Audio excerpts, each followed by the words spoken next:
Friday, June 12th, and this is not Coach Tim, this is Coach Beth, coming at you from the past, actually. It's Thursday morning here, and hopefully as you're watching this, either tonight or tomorrow, we will have all successfully accomplished the Ringer Run. The weather doesn't look too great, but we've done it in the rain before, so I have a feeling we're going to be doing it in the rain again tonight. So what do we have tomorrow? We've got deadlifts for our strength, 5 sets of 2, touch and go. Let feel dictate load as always, but especially tomorrow, if you ran the Ringer Run earlier today or last night, your hamstrings might be a little bit fatigued, your lower back might be a little bit fatigued, your central nervous system might be a little bit more fatigued than normally. I know I get very nervous for these kinds of events, and so then when they're over, I have this huge adrenaline dump and I'm like exhausted for the next day. So just manage your expectations, let feel dictate load. In either case, you're gonna get a great session in, you're gonna put in the work, put in the reps, not to be too concerned about the numbers and where we end up for our strength. And then for the WOD, we've got a really fun skill transfer from our strength, and that we're going to take those deadlifts, those touch and go deadlifts we've been working so hard on all this cycle, and we're going to do them in a WOD under a little bit of fatigue. So what do we have? We've got 5 rounds of 7 deadlifts and 21 dubs. Now the dubs are in there just to get our heart rate up, just to be kind of annoying actually, so that we're a little bit more fatigued when we go to pick up that barbell. The stimulus today is moderate to heavy load for those deadlifts. So it should be at like 70-ish% of your 1 rep max, no heavier than 315 for the gentlemen and 225 for the ladies. It should be something that you can do 7 reps touch and go, but it's challenging. Okay, so you might even have to break these up a little bit in your last 2 rounds, but if you do break them up, we still want them to be touch and go. And let me tell you why the touch and go is so important. Most people make the mistake of thinking that the deadlift is just picking the thing up off the ground, but there's also that negative of putting it back down on the ground with good form that is half of the movement. And if you're skipping that, you're really cheating yourself out of an opportunity to build strength. So we want to maintain that perfect form on the way up, right? Scap squeeze, your lats should be really sore tomorrow.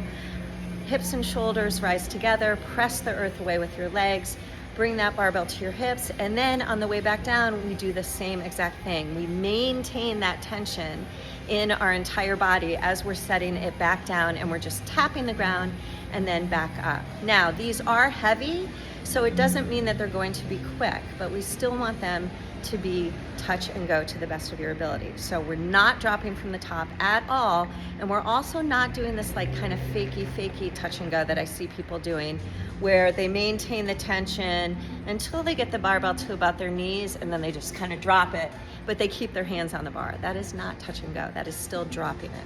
So do your absolute best to maintain that tension and maintain that touch and go.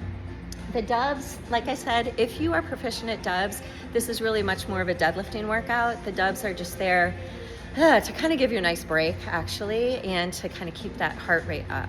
So I found the dubs to be, it was a nice break, actually, from the barbell. We are going to triple those for singles today in order to get the same stimulus.